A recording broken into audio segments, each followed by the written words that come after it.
നമസ്കാരം. വചന സമീക്ഷയിലേക്ക് ഏവർക്കും സ്വാഗതം. ഇന്നത്തെ നമ്മുടെ ചിന്താവിഷയം സദൃശ്യവാക്യം 3:5. പൂർണ്ണ ഹൃദയത്തോടെ യഹോവയിൽ ആശ്രയിക്കുക, സ്വന്തം വിവേകത്തിൽ ആശ്രയിക്കുകയും അരുത്.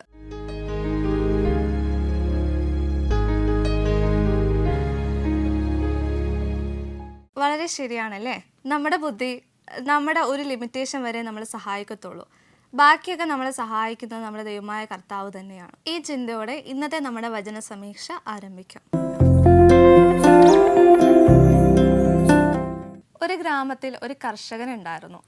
അദ്ദേഹം പരമ്പരാഗതമായിട്ട് ഒരു കർഷക ഫാമിലിയിൽ ജനിച്ചു വന്ന ഒരു വ്യക്തിയാണ്. അതുകൊണ്ട് തന്നെ അപ്പനപ്പന്മാരായിട്ട് കുറേ നിലമുണ്ട്, വസ്തുവുണ്ട്. അവർ അതിൻ്റെ ഏർണിങ്സ്, അവരുടെ പ്രോഫിറ്റും ഒക്കെ അതിൽ നിന്നായിരുന്നു അവരെടുത്തുകൊണ്ടിരുന്നത്. അപ്പോൾ ഈ മനുഷ്യനാകട്ടെ കുഞ്ഞിലെ മുതലേ കർഷക കുടുംബത്തിൽ ജനിച്ചത് ഉള്ളത് കൊണ്ട് തന്നെ കാറ്റിൻ്റെ ഗതിയും സൂര്യൻ്റെ താപനിലയും മഴ എപ്പം പെയ്യും അങ്ങനെയുള്ള കാര്യങ്ങളൊക്കെ അദ്ദേഹത്തിന് അറിയാമായിരുന്നു. ഒരു വർഷം തുടങ്ങുമ്പോൾ തന്നെ ഇത്ര ദിവസങ്ങളിലായിരിക്കും മഴ പെയ്യുണ്ടായിരിക്കുക, ഇത്ര ദിവസം ചൂടായിരിക്കും, ഇത്ര ദിവസം അതിൻ്റെ ഹാർവെസ്റ്റിംഗ് ടൈം ആയിരിക്കും എന്നൊക്കെ ഉള്ളൊരു ബോധം ആ മനുഷ്യനുണ്ടായിരുന്നു. ഒരു ദിവസം അവരുടെ കാലാവസ്ഥയുടെ വ്യതിയാനം മൂലം അവർക്ക് അറിയാൻ സാധിച്ചില്ല ഇനിയുള്ള കാലാവസ്ഥ എങ്ങനെയായിരിക്കും എന്നുള്ളൊരു ഭയങ്കര ഒരു കൺഫ്യൂഷൻ അവരുടെ നാട്ടിൽ പടർന്നു. അതുകൊണ്ട് തന്നെ ഈ മനുഷ്യൻ ഫാമിലിയായിട്ട് കർഷക ഫാമിലി ആയതുകൊണ്ട് തന്നെ അവിടെയുള്ള എല്ലാവരും വന്നിട്ട് ഈ മനുഷ്യനോട് ചോദിച്ചു, ഇനിയുള്ള കാലാവസ്ഥ എങ്ങനെയായിരിക്കും, എന്തെങ്കിലും ഐഡിയ ഉണ്ടോ, നമുക്ക് എങ്ങനെ വിത്തിടണം, അത് ആഴമായിട്ട് കുഴിച്ചിടണോ, അതോ നിലത്ത് വെച്ചാൽ മതിയോ, അതോ ഇനി ഈ വർഷം നമുക്ക് വിളവെടുക്കാൻ പറ്റില്ല, അങ്ങനെയൊക്കെ ഉള്ളൊരു വളരെ വലിയൊരു കണ്ടീഷനിലായിരുന്നു അവർ ജീവിച്ചു പോയിക്കൊണ്ടിരുന്നത്. അങ്ങനെ ഇരിക്കെ കാലാവസ്ഥയുടെ പ്രശ്നം കൊണ്ട് തന്നെ ഈ മനുഷ്യനും വളരെ കൺഫ്യൂഷനായി. അതായത് അയാൾ വീട്ടിൽ വന്ന് സംസാരിക്കുന്നു, അയാളുടെ ഭാര്യയോട് പറയുന്നു വയ്യാണ്ട് ഒരു അപ്പം കിടപ്പുണ്ട്, അദ്ദേഹത്തിൻ്റെ അപ്പം തന്നെയാണ്. അപ്പനോട് ചോദിക്കുന്നു. അപ്പോൾ ആൾക്ക് ഭയങ്കര വിഷമം, എന്താ ഞാനിനി ഈ നാട്ടുകാരോട് പറയുക, എന്താ ചെയ്യേണ്ടതെന്ന് അറിയത്തില്ല. അതുകൊണ്ട് ആ മനുഷ്യൻ നാട്ടുകാരോട് പറഞ്ഞു, ഇത്തവണ നമുക്ക് വിത്ത് ആഴത്തിൽ നടാം, എല്ലാവരും ആഴത്തിൽ നട്ടു നോക്കുക. ആ കാര്യം എന്ന് വെച്ചാൽ എന്തായാലും മഴ പെയ്യാനായിട്ട് പോകുന്നില്ല. അപ്പോൾ ആഴത്തിൽ നമ്മൾ ഈ വിത്ത് നടുമ്പോഴത്തേനും അകത്ത മണ്ണിലെ തണുപ്പ് കാരണം ഈ വിത്തുകൾ പെട്ടെന്ന് കിളിർത്ത് വരാനുള്ള സാധ്യതയുണ്ട്. പക്ഷേ അതിലും ഒരു പ്രശ്നം ഉണ്ടായിരുന്നു, അത് ഞാൻ പറഞ്ഞു തരാം. അതിനു മുന്നേ നമുക്കൊരു കോള് വരുന്നുണ്ട്, ആരാണെന്ന് നോക്കാം. നമസ്കാരം, വചന സമീക്ഷയിലേക്ക് സ്വാഗതം. ആരാണ്? എവിടെ നിന്നാണ് വിളിക്കുന്നേ? വടക്കാഞ്ചേരി. ഓക്കെ, എന്ത് ചെയ്യുന്നു? ഹൗസ് വൈഫാണ്. ഓക്കെ, അപ്പൊ വീട്ടിൽ ആരൊക്കെ ഉണ്ട്? ഹസ്ബൻഡ്, മകൻ, വൈഫ്. Okay okay okay. അപ്പൊ നന്നായിട്ട് ഇരിക്കുമല്ലേ? അപ്പോൾ അറിയാലോ അല്ലേ, 4 ചോദ്യങ്ങളായിരിക്കും നമുക്ക് ഉണ്ടാവുക. അപ്പോൾ ആദ്യത്തെ ചോദ്യത്തിലോട്ട് കടന്നാലോ? ശരി. മുമ്പ് പലപ്പോഴും യഹോവ ചെയ്തിരുന്നത് പോലെ ഇപ്രാവശ്യം ഉണ്ടാവുകയില്ല എന്ന് യഹോവ പറഞ്ഞത് എന്താണ്? ചോദ്യം മനസ്സിലായോ? എന്റെ കണ്ണിൽ നിന്നെ ആദരിക്കാതെയും ഞാൻ നിന്നോട് കരുണ കാണിക്കാതിരിക്കുകയും ചെയ്യും എന്നാണോ? അതെ അതെ അതെ, വളരെ ശരിയാണ് ഉത്തരം. യഹോവയുടെ കൃപാകടാശം അവർക്ക് ഉണ്ടാവുകയില്ല, യഹോവ അവരോട് കരുണ കാണിക്കുകയുമില്ല. ഓക്കെ, ആൻറ്റി വചനമൊക്കെ ബൈബിളിൽ ഇങ്ങനെയാണ്. അതെ അതെ അതെ, ശരിയാണ്. ബൈബിളൊക്കെ വായിക്കാറുണ്ടോ ആൻറ്റി? ബൈബിള് ഇപ്പൊന്നും വായിക്കാറില്ല, ഇപ്പൊ അതിനൊക്കെ കേൾക്കൂലോ ടിവിയില്. ഓക്കെ. അപ്പൊ ആൻറ്റിക്ക് ഇഷ്ടപ്പെട്ട മനസ്സിൽ തൊട്ട ഒരു വചനം ഒന്ന് പറയോ? ഞാനാകുന്നു വഴിയും സത്യവും ജീവനും, എന്നിലൂടെ അല്ലാതെ ആരും പിതാവിന്റെ അടുക്കൽ എത്തുകയില്ല. യോഹന്നാൻ 14:6. ഓക്കെ ആൻറ്റി, എന്നും വചനമൊക്കെ വായിക്കണം കേട്ടോ, മുടക്കരുത്. ശരി, അപ്പൊ നമുക്ക് അടുത്ത ചോദ്യത്തിലോട്ട് പോയാലോ? ഇസ്രായേലിൽ എന്താണ് സംഭവിക്കാൻ പോകുന്നതെന്ന് യഹോവ ഏത് വാക്കുകളാലാണ് വർണ്ണിച്ചിരിക്കുന്നത്? അനർത്ഥം, അനർത്ഥം, ഇതാ വന്നിരിക്കുന്നു. അതെ അതെ അതെ, ശരിയാണ്. ഉത്തരം, ഒരു അനർത്ഥം വരുന്നു, അവസാനം വന്നിരിക്കുന്നു, നാശം നിന്റെ മേൽ വന്നിരിക്കുന്നു. ആൻറ്റി കേട്ടായിരുന്നോ? പാട്ടൊക്കെ പാടുവോ? ഞാൻ യൂട്യൂബിലുണ്ട്. ഒരു 4 വരി ഞങ്ങൾക്ക് വേണ്ടി പാടിത്തരുവോ? ശരി. ദൈവമേ സമാധാന പ്രഭുവേ, ഹൃദയത്തിലെന്നും സന്തോഷം തായോ, ദൈവത്തെ സ്തുതിച്ച് പാടാം, കരം തട്ടി പാടിടാം. ഹൃദയിലലിഞ്ഞു ചേരാ മരണം വരെ പാടാ വിശ്വാസത്തിൻ നായകനല്ലേ പാപ പരിഹാരമല്ലേ അക്കരെ എത്തുവോളം ഇക്കരെ നിന്നു പാടും വീണ നീട്ടി പാടും തപ്പിനോടും പാടും നൃത്തമാടി പാടിയിടും. Okay aunty, okay. നല്ല പാട്ടായിരുന്നു കേട്ടോ. നല്ലോണം പാടുന്നുണ്ടല്ലോ. ഞാൻ എഴുതിയ പാട്ടാ. അതെ അതെ, നന്നായിരിക്കുന്നു നന്നായിരിക്കുന്നു കേട്ടോ. അപ്പോൾ നമുക്ക് അടുത്ത ചോദ്യത്തിലോട്ട് കടന്നാലോ? ഓക്കെ. യഹോവ അവരോട് പകരം ചെയ്യുവാൻ സജ്ജീകരിക്കുന്നത് എന്താണ്? നിന്റെ മ്ലേച്ഛതകൾ നടുവിൽ വെളിപ്പെട്ട് വരും. അതെ അതെ, ശരിയാണ് എൻ്റെ ശരിയാണ് ഉത്തരം. ഞാൻ വേഗത്തിൽ എൻ്റെ കോപം നിന്റെ മേൽ നിവർത്തിക്കും, നിന്റെ വഴികൾക്ക് അനുസരണമായി നിന്നെ ന്യായം വിധിക്കും, നിന്റെ സകല മ്ലേച്ഛതകൾക്കും നിന്നോട് പകരം ചെയ്യും. ശരിയായ ഉത്തരമാണ് കേട്ടോ. ഓക്കെ. അപ്പോൾ ആൻറ്റി വചനം എന്നും വായിക്കാറില്ല എന്ന് പറഞ്ഞു. പക്ഷെ വായിച്ച സമയത്ത് ആൻറ്റിയുടെ മനസ്സിൽ കൊണ്ടൊരു ഇൻസിഡന്റ് എന്തായിരുന്നു? ഒരു സ്റ്റോറി, കുഞ്ഞൊരു സ്റ്റോറി. അത് നമ്മുടെ അകൃത്യങ്ങൾക്ക് ദൈവം പകരം കിട്ടും. ബൈബിളിൽ നിന്ന് ആൻറ്റിക്ക് പെട്ടെന്ന് ടച്ച് ചെയ്ത ഒരു സ്റ്റോറി ഓർമ്മയില്ലേ? അത് എനിക്ക് പറയാൻ പറ്റില്ല. ഓക്കെ, ആയിക്കോട്ടെ ആയിക്കോട്ടെ. അപ്പോൾ നമുക്ക് അടുത്ത ചോദ്യത്തിലോട്ട് കിടക്കാം അല്ലേ? ഓക്കെ. മനുഷ്യരുടെ എന്തൊക്കെ ദുശീലങ്ങളാണ് നാശനഷ്ടങ്ങൾ ഉണ്ടാക്കി വന്യമായി ഓടിക്കൊണ്ടിരിക്കുന്നത്? ഇത് മലകളിൽ ആർത്തുവിളി കേൾക്കുന്നു, അത് സന്തോഷത്തിന്റെ ആർത്തുവിളി അല്ല. ഓക്കെ ആൻറ്റി, ഞാൻ ഉത്തരം പറയാവേ. വടി പൂത്ത് അഹങ്കാരം തളിർത്തിരിക്കുന്നു, അക്രമം ദുഷ്ടതയുടെ വടിയായി വളർന്നിരിക്കുന്നു. Okay aunty. അപ്പോ ആൻറ്റി ഇനി വിളിക്കണം. ചോദിച്ച സ്റ്റോറിനെ കുറിച്ച് എനിക്ക് ഇപ്പോഴും ഓർമ്മ വന്നു. യോന ആണല്ലേ? എന്തുകൊണ്ടാ ഇഷ്ടായേ? ഇഷ്ടമായതല്ല, ഇതിനെ സംബന്ധിച്ച് ഈ ആൻസറിനെ സംബന്ധിച്ച് ഒരു സംഭവം ഓർമ്മ വന്നത്. യോന പറഞ്ഞത് കേൾക്കാതെ ഇപ്പൊ യോനേനെ കടലിലേക്ക് കൊണ്ടുപോയിട്ട് മത്സ്യത്തിനെ കൊണ്ട് വിങ്ങിപ്പിച്ചു. ഓക്കെ ഓക്കെ, അതുകൊണ്ടാണ് ഇഷ്ടായേ. അപ്പൊ ഇഷ്ടമായതല്ല ഞാൻ ഉദ്ദേശിച്ചത്, ഈ തന്ന വാക്യത്തിനനുസരിച്ചുള്ള ഒരു story. Okay aunty, okay okay. അപ്പോൾ ഇനിയും വചന സമീക്ഷയിലോട്ട് വിളിക്കണം കേട്ടോ. ശരി. ഓക്കെ ആൻറ്റി, ശരി. അപ്പോൾ താങ്ക് യു കേട്ടോ. മാഗി ആൻറ്റി ആയിരുന്നു വിളിച്ചത്. ആൾ നമുക്ക് വേണ്ടി നല്ല പാട്ടൊക്കെ പാടിത്തന്നു. ആളൊരു കമ്പോസറാണ് കേട്ടോ.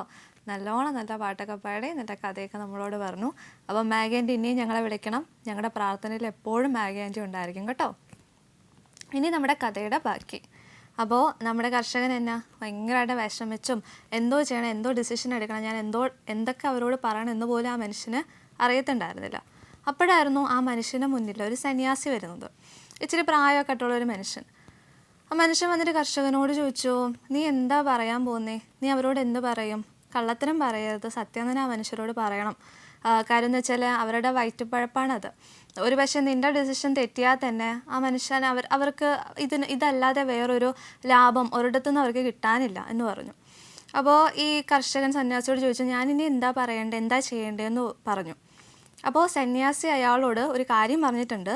എന്താണ് കാര്യമെന്ന് നമുക്ക് പറയാം. അതിനു മുന്നേ ഒരു കോളൂടെ വരുന്നുണ്ട്. അതിനുശേഷം ഞാൻ നിങ്ങളോട് ഷെയർ ചെയ്യാം. നമസ്കാരം, വചന സമീക്ഷയിലേക്ക് സ്വാഗതം. ആരാണ് വിളിക്കുന്നത്? ഞാൻ കുഞ്ഞമ്മ തോമസ്, പത്തനംതിട്ട. ആണല്ലേ? വചന സമീക്ഷ എന്നും കാണാറുണ്ടോ? ഉണ്ട്. ഒത്തിരി ഇഷ്ടമാണ്. ആണല്ലേ? അപ്പോ കൂടുതലൊന്നും പറയണ്ടല്ലോ അല്ലേ? 4 ചോദ്യങ്ങളായിരിക്കും ഉണ്ടാവുക. ഓക്കെ. അപ്പോ നമുക്ക് ആദ്യത്തെ ചോദ്യത്തിലോട്ട് കടന്നാലോ? ഓക്കെ. യഹോവ ഇസ്രായേൽ മക്കളുടെ ശവങ്ങളും അവരുടെ അസ്ഥികളും എവിടെയാണ് ഇടുന്നത്? അവരുടെ ബലിപീഠങ്ങൾക്ക് ചുറ്റും വിഗ്രഹങ്ങളുടെ മുൻപിൽ ഇടും. അതെ ആൻറ്റി, അതെയാണ് ശരിയായ ഉത്തരമാണ്. ഉത്തരം അവരുടെ വിഗ്രഹങ്ങളും മുൻപിലും അവരുടെ ബലിപീഠങ്ങൾക്ക് ചുറ്റും.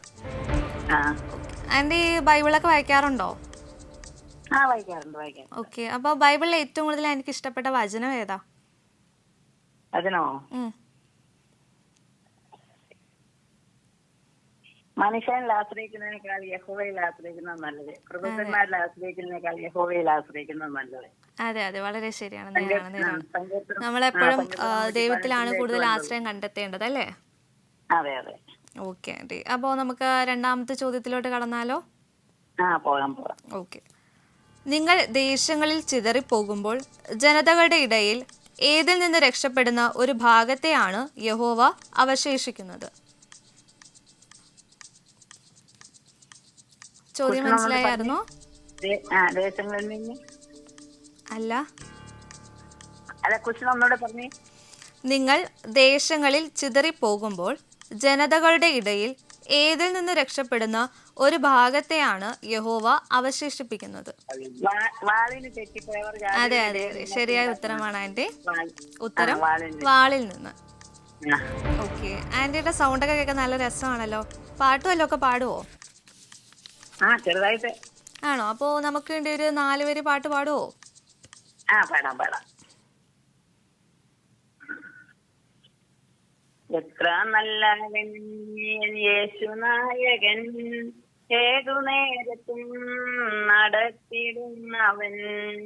എത്ര നല്ലവൻ യേശുനായകൻ, ഏതു നേരത്തും നടത്തിടുന്നവൻ. എണ്ണിയാൽ തീരാത്ത നന്മകൾ ചെയ്തവൻ, എന്നെ സ്നേഹിച്ചവൻ. ഹല്ലേലൂയ. എണ്ണിയാൽ തീരാത്ത നന്മകൾ ചെയ്തവൻ, എന്നെ സ്നേഹിച്ചവൻ. ഹല്ലേലൂയ. ഓക്കെ ആന്റി, ഓക്കെ, നല്ല പാട്ടായിരുന്നു കേട്ടോ. Okay, thank you. അപ്പോൾ നമുക്ക് അടുത്ത ചോദ്യത്തിലോട്ട് കടന്നാലോ? പോകാം. ഓക്കെ. അവരെ പിടിച്ചുകൊണ്ട് പോയ ജനതകളുടെ ഇടയിൽ അവർക്ക് തങ്ങളോട് തന്നെ വെറുപ്പ് തോന്നുവാനുള്ള കാരണം എന്തായിരുന്നു? അവരെ പിടിച്ചുകൊണ്ട് പോയി അതിലിടയിൽ വെച്ച് അവരെന്നെ ഓർക്കും. അവരുടെ സകല മ്ലേച്ഛതകളാലും ചെയ്ത ദോഷങ്ങൾ നിമിത്തം അവർക്ക് തങ്ങളോട് തന്നെ വെറുപ്പ് തോന്നും. അതെ അതെ, വളരെ ശരിയായ ഉത്തരമാണ്. ഉത്തരം അവരുടെ സകല മ്ലേച്ഛതകളാലും ചെയ്ത ദോഷങ്ങൾ നിമിത്തവും. ഓക്കെ. അപ്പോൾ ആന്റി വചനമൊക്കെ വായിക്കുന്നെന്ന് പറഞ്ഞായിരുന്നു. അപ്പോൾ വചനത്തിൽ ഏറ്റവും കൂടുതൽ ആന്റിക്ക് ഹോണ്ട് ചെയ്ത അല്ലെങ്കിൽ ഏറ്റവും കൂടുതൽ ഇഷ്ടപ്പെട്ട ഒരു ഇൻസിഡന്റ് എന്തായിരുന്നു? ഇഷ്ടപ്പെട്ട ഇൻസിഡന്റോ? അതെ, അതൊരു കഥ, അല്ലെങ്കിൽ ഏറ്റവും കൂടുതൽ ഇഷ്ടപ്പെട്ടതും വായിക്കാൻ എപ്പോഴും ആഗ്രഹിക്കുന്നതുമായ ഒരു കഥ. എനിക്ക് രൂത്തിനെ കുറിച്ച് ഒത്തിരി ഇഷ്ടമാണ്. ആണല്ലേ? എന്തുകൊണ്ടാ? അത് രൂത്ത് ഒരു നല്ല സ്ത്രീയായിരുന്നു. അമ്മായിമ്മയോട് പറ്റിച്ചേർന്ന് നിന്നു. മൂത്ത മരുമോള് പോയപ്പോൾ ഇവളെ അമ്മായിമ്മയെ പറ്റിച്ചേർന്ന് നിന്നു. അമ്മായിമ്മയോട് പറഞ്ഞു, നിന്റെ ദൈവം എന്റെ ദൈവം, നീ ഭരിക്കുന്നിടത്ത് ആരും മരിക്കും. അങ്ങനെയൊക്കെ അമ്മായിമ്മയെ പറ്റിച്ചേർന്ന് നല്ലൊരു മരുമോളായിരുന്നു.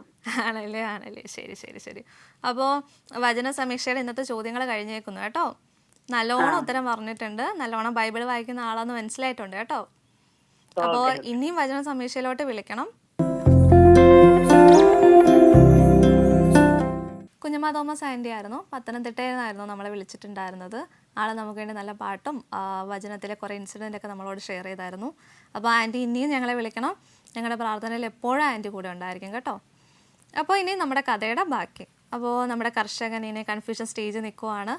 അപ്പോൾ നമ്മുടെ സന്യാസി വന്നിട്ട് അയാൾക്കൊരു ഒപ്പീനിയൻ, ഒരു ഡിസിഷൻ പറഞ്ഞു കൊടുക്കുവാണ്. അതായത് ഇത്തവണ ഈ വർഷം നിങ്ങൾ വിചാരിക്കുന്ന മാതിരിയല്ല, നല്ലോണം മഴയൊക്കെ പെയ്യും കേട്ടോ. അതുകൊണ്ട് തന്നെ ഈ വിത്തുകളൊക്കെ നിങ്ങൾ മേൽമണ്ണിൽ തന്നെ നട്ടേക്ക്, അകത്തോട്ട് നടണ്ട. കാര്യം എന്ന് വെച്ചാൽ ഈ മഴ പെയ്യുമ്പോഴത്തേനും ചൂട് മുകളിൽ കൂടുതലാവുകയും അടിയിലുള്ളതിന് ആവശ്യമായ തണുപ്പ് കിട്ടാണ്ടാവുകയൊക്കെ ചെയ്യുമ്പോഴത്തേനും ഈ വിത്തൊക്കെ ചീഞ്ഞു പോകാനുള്ള സാധ്യതയുണ്ട്. അതുകൊണ്ട് നിങ്ങൾ മേളിൽ തന്നെ നട്ടേക്ക്. ഇത്തവണ നമ്മൾ വിചാരിക്കുന്ന പോലെ കാലവർഷ മഴ നല്ലതുപോലെ പെയ്യുമെന്ന് ആ സന്യാസി നമ്മുടെ കർഷകനോട് പറയുന്നുണ്ട്.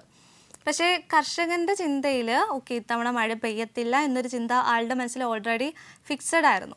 അതുകൊണ്ട് തന്നെ കുറച്ച് കർഷകരോട് ആൾ ഷെയർ ചെയ്തായിരുന്നു. അപ്പോൾ ഇത്തവണ നമ്മൾ വിത്തുകളൊക്കെ നടുമ്പോഴത്തേനും ഉള്ളിലോട്ട് നട്ടാൽ മതി, അതായത് മണ്ണിൻ്റെ കുറച്ച് ആഴത്തിൽ വിത്ത് നട്ടാൽ മതി. അപ്പോൾ അഥവാ മഴ പെയ്തില്ലെങ്കിൽ മണ്ണിൻ്റെ അടിയിലുള്ള തണുപ്പ് കാരണമെങ്കിലും ആ വിത്തുകൾ മുളച്ച് വരട്ടെ എന്ന് ആ കർഷകൻ മറ്റു കർഷകരോട് പറഞ്ഞിട്ടുണ്ടായിരുന്നു. അപ്പോൾ ശരിക്കും നമ്മുടെ കർഷകൻ വന്നിട്ട് ഭയങ്കര കൺഫ്യൂഷൻ സ്റ്റേജിലായി. കാരണം കൂടെയുള്ള കർഷകരോട് ആൾ ഓപ്പണായിട്ട് പറയുകയും ചെയ്തു, ഉള്ളിലോട്ട് വിത്തുകൾ നട്ടാൽ മതി എന്ന് പറയുകയും ചെയ്തു. പ്രായം കൂടിയ സന്യാസി വന്നിട്ട് ഇദ്ദേഹത്തോട് പറയുകയും ചെയ്തു, മുകളിലോട്ട് വിത്തുകളൊക്കെ നട്ടാൽ മതി, നമ്മൾ എല്ലാ വർഷവും വിചാരിക്കുന്ന പോലത്തെ കാലവർഷം മഴയൊക്കെ എന്തായാലും പെയ്യും, അപ്പോൾ നിങ്ങൾ കൂടുതലൊന്നും ചിന്തിക്കേണ്ട എന്ന് സന്യാസി പറയുകയും ചെയ്തു.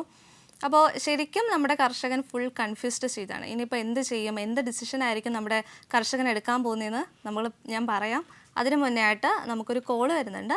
അതിനുശേഷം ഞാൻ ബാക്കി നിങ്ങളോട് ഷെയർ ചെയ്യുന്നതായിരിക്കും. നമസ്കാരം, വചന സമീക്ഷയിലേക്ക് സ്വാഗതം. ആരാണ് വിളിക്കുന്നത്? ഞാൻ കോട്ടയം പാമ്പാടിയിൽ നിന്ന് ജയമോറിസാണ് വിളിക്കുന്നത്. ആരായിരുന്നു? കോട്ടയം പാമ്പാടിയിൽ നിന്ന് വലിയ മോറിസ് ആണ് വിളിക്കുന്നത്. ഓക്കെ.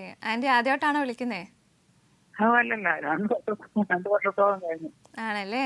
അപ്പോൾ വചന സമീക്ഷ എന്നും കാണാറുണ്ടോ? അപ്പോൾ എന്നും കാണാറുണ്ട്. Okay aunty. അപ്പോൾ ഹൗസ് വൈഫ് ആണോ അതോ ജോലി ചെയ്യുന്നുണ്ടോ? ഹൗസ് വൈഫ് ആണ്. പ്രായം ചെന്ന ആളാണ്. ശരി ശരി. അപ്പോൾ വീട്ടിൽ ആരൊക്കെ ഉണ്ട്? ഭർത്താവുണ്ട്, മോനുണ്ട്, പിള്ളേർ 2 പേരുണ്ട്. അവരെ കല്യാണം കഴിച്ചു വെക്കാം. ശരി ആൻറ്റി, ശരി ശരി. അപ്പോൾ നമുക്ക് 4 ചോദ്യങ്ങളായിരിക്കും ഉണ്ടായിരിക്കും, അറിയാലോ അല്ലേ? എല്ലാം അറിയാം. Okay aunty. അപ്പോൾ നമുക്ക് ആദ്യത്തെ ചോദ്യത്തിലോട്ട് കടന്നാലോ? കിടക്കാമല്ലോ മോളെ. Okay aunty. അവർ തങ്ങളുടെ വെള്ളി തെരുവീഥികളിൽ എറിഞ്ഞു കളയുകയും പൊന്ന് അവർക്ക് മലിന വസ്തു പോലെ ആകുകയും ചെയ്തത് എന്തുകൊണ്ടാണ്? അവരുടെ ഒന്നുകൂടെ പറയട്ടെ ക്വസ്റ്റ്യൻ.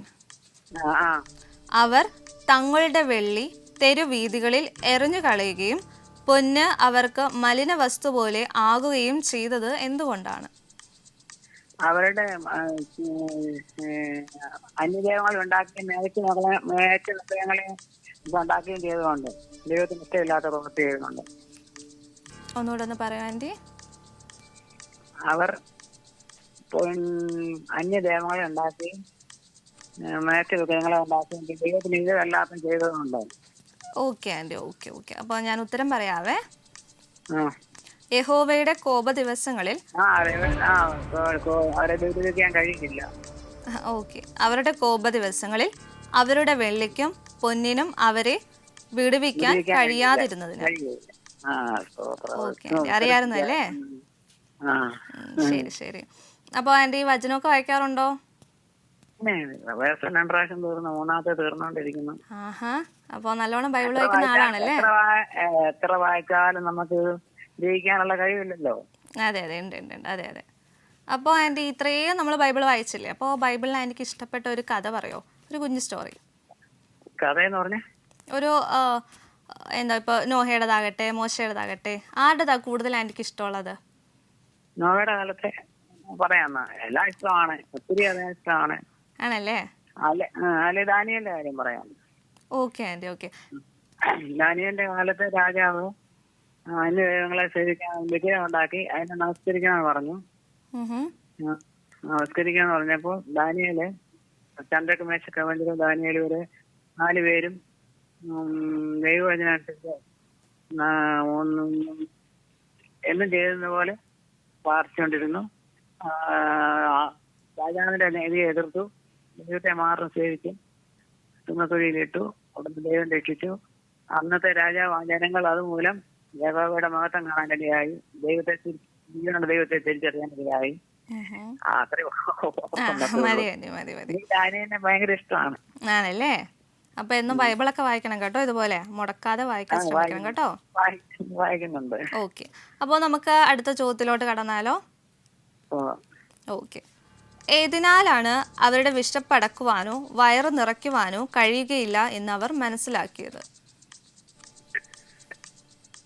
അവരുടെ വെള്ളിയും പൊന്നും കൊണ്ടും. അതെ അതെ അതെ, ശരിയാണ്. അതിന്റെ ശരിയായ ഉത്തരമാണ്. ഉത്തരം അവരുടെ വെള്ളിക്കും പൊന്നിനും. അപ്പോൾ ആൻറ്റി പാട്ടും എല്ലൊക്കെ പാടുവോ? പാടും. അപ്പോൾ ഒരു 4 പേര് നമുക്ക് വേണ്ടി പാടുവോ? പാടാം.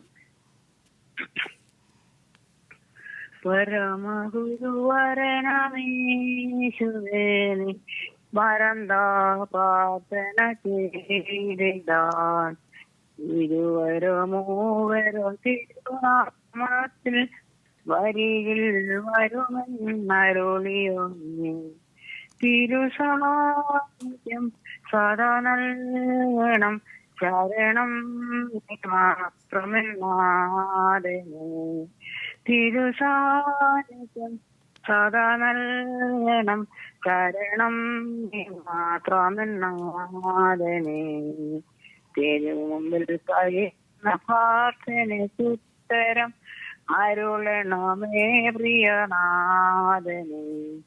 മനം നൊന്തു യാചന ചെയ്യുമ്പോഴെല്ലാം കനിവിന്റെ ഉറവുകൾ തുറന്നവനെ. കനിവിന്റെ ഉറവുകൾ തുറന്നവനെ. പരമഗുരുവരനേശുവേ ആരന്താ പ്രാർത്ഥന ചെയ്തിടാൻ. ഓക്കെ ആൻറ്റി, ഓക്കെ ഓക്കെ, നല്ലോണം പാടിയല്ലോ. കിട്ടിയോ ശരിക്ക്? എന്തേ? പാടിയിട്ട് കിട്ടി കിട്ടി കിട്ടി. അയ്യോ, ഞങ്ങള് കേൾക്കുമായിരുന്നു. ശരി, ഓക്കെ. അതെ അതെ, നല്ല രസമായിട്ട് പാടി കേട്ടോ. അപ്പോൾ നമുക്ക് അടുത്ത ചോദ്യത്തിലോട്ട് കടന്നാലോ? കിടക്കാമല്ലോ മോളെ. ശരി ശരി. യഹോവയുടെ കോപ ദിവസത്തിൽ അവരുടെ വെള്ളിക്കും പൊന്നിനും അവരെ വിടുവിക്കാൻ കഴിയാത്തത് എന്തുകൊണ്ടാണ്? യഹോവയുടെ കോപത്തിൽ മധുരങ്ങളെയും മലിന ബിംബങ്ങളെയും ഉണ്ടാക്കിയത് കൊണ്ട്, മലിന വസ്തുവാക്കി മേച്ച വിഗ്രഹങ്ങളെയും മലിന ബിംബങ്ങളെയും ഉണ്ടാക്കി അവർക്ക് മലിന വസ്തുവാക്കി തീർക്കുന്നുണ്ട്. അതെ അതെ, അവരെ പാപത്തിൽ വീഴ്ത്തിയത് കൊണ്ട് അല്ലേ? അതെ. അപ്പൊ ഉത്തരം എന്തെന്നാൽ അവയാണ് അവരെ പാപത്തിലേക്ക് വീഴ്ത്തിയത്. ആൻഡ് ഈ വചനം, ആൻറ്റി ബൈബിളൊക്കെ നിറയെ വായിക്കുന്ന ആളല്ലേ, വായിച്ചിട്ടുള്ള ആളും അല്ലേ? അപ്പോൾ ഏറ്റവും കൂടുതൽ ആൻറ്റിയുടെ മനസ്സിന് പെട്ടെന്ന് ഇങ്ങനെ ഓർക്കാൻ പറ്റുന്ന ഒരു വചനം, എപ്പോഴും പ്രാർത്ഥിക്കുന്ന ഒരു വചനം ഒന്ന് പറയോ? എന്തോ മലാക്കിയുടെ വായിച്ചു തീർന്നിരിക്കുകയാണ്. മലാക്കിയുടെ അതിലൊരു വചനം പറയോ? എന്റെ നാമത്തെ ഭയപ്പെടുന്ന നിങ്ങൾക്കോ നീതി സൂര്യൻ തന്റെ ചിറകൻ കീഴിൽ രോഗശാന്തിയോടുകൂടി ഇരിക്കും. നിങ്ങളും പുറപ്പെട്ട് തൊഴുത്തിൽ നിന്ന് വരുന്ന ശിശുക്കിടാക്കളെ പോലെ തുള്ളിച്ചാടും. ഞാൻ ഉണ്ടാക്കുവാകുന്ന ദിവസത്തിൽ ദുഷ്ടന്മാർ നിങ്ങളുടെ കാലിൻ കീഴിൽ വെള്ളിയായിരിക്കുകയും കൊണ്ട് നിങ്ങൾ അവരെ ചവിട്ടിക്കളയും. ഓക്കെ ആൻറ്റി, ഓക്കെ ഓക്കെ, ശരി. അപ്പോൾ വചനമൊക്കെ വായിക്കണം. അപ്പോൾ നമുക്ക് അവസാനത്തെ ചോദ്യത്തിലോട്ട് കടന്നാലോ? Okay aunty. യഹോവ പൊന്ന് അവർക്ക് മലിന വസ്തുവാക്കി തീർത്തത് എന്തുകൊണ്ടാണ്? മലിനവസ്തുവാക്കി തീർത്തത് എന്തുകൊണ്ടാണെന്നോ? അത് തന്നെ ഉത്തരം. തങ്ങൾക്ക് ഉണ്ടാക്കിയിരുന്നുണ്ട്. അതെ അതെ, ശരിയായ ഉത്തരമാണ് ആൻറ്റി. ഉത്തരം ആഭരണങ്ങളുടെ ഭംഗി കൊണ്ട് അവർ പ്രതാപം കട്ടി, അതുകൊണ്ട് അവർ മ്ലേച്ഛ വിഗ്രഹങ്ങളും മലിന ബിംബങ്ങളും ഉണ്ടാക്കി. Okay aunty, okay. അപ്പോൾ ഇന്നൊക്കെ നല്ലോണം ഉത്തരവൊക്കെ പറഞ്ഞു കേട്ടോ. ഞാനിപ്പോ പഠിച്ചോണ്ടിരിക്കുവാണ് ആൻറ്റി. ഞാനിപ്പോ BBA ചെയ്യുവാണ്. അതെ അതെ. അപ്പൊ ആൻറ്റി ഇനി വചന സമീക്ഷയിലോട്ട് വിളിക്കണം കേട്ടോ. വിളിക്കാം. ദൈവം നാമം എടുക്കട്ടെ. എല്ലാവരും ദൈവം അനുഗ്രഹിക്കട്ടെ. Okay aunty, thank you so much. Thank U.